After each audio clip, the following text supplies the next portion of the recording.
স্বামীর বদনাম আরেকজনের কাছে বলে, এরকম আছে না?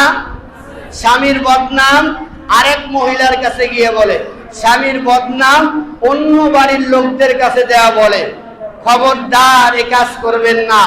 স্বামীর বদনাম করা যাবে না। আপনার স্বামী আপনার কাছে প্রিয়, আপনার স্বামী আপনার কাছে প্রিয়, আপনার স্বামী আপনার কাছে প্রিয়, বলুন না আলহামদুলিল্লাহ।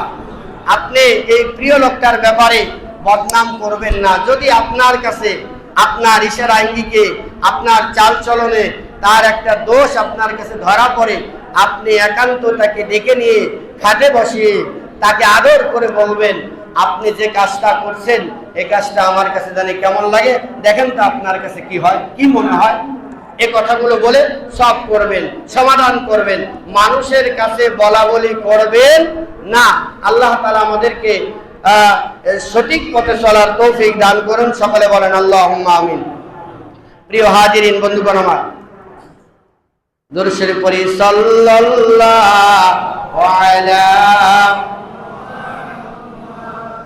সাল্লাল্লাহু আলাইহি ওয়াসাল্লাম, সাল্লাল্লাহু আলা মুহাম্মদ সাল্লাল্লাহু আলাইহি ওয়াসাল্লাম। সম্মানিত উপস্থিতি, সময় শেষ। আল্লাহ রাব্বুল আলামিন আমাদেরকে সঠিক পথে চলার তৌফিক দান করুন। সকলে বলেন আল্লাহুম্মা আমিন। আল্লাহ পাক রব্বুল আলামিন, আমি স্বাভাবিক শাব্দিক অর্থগুলো বলছিলাম, পাশে কিছু আলোচনা এসেছিল, করছিলাম। এর বিস্তারিত এবং তাফসীরের বিষয়টা আরো অনেক বিশাল।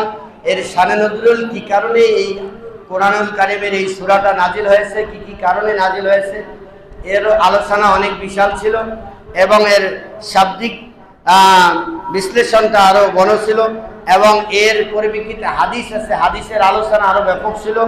সময়ের কারণে এটা বলা হলো না। আল্লাহ পাক যদি আমাদেরকে বেঁচে রাখেন, আল্লাহ রাব্বুল আলামিন যেন আমাদেরকে সামনে ধারাবাহিক এই আলোচনাগুলো করা এবং শোনার তৌফিক দান করেন। সকলে বলি আল্লাহুম্মা আমিন। ওয়া আখির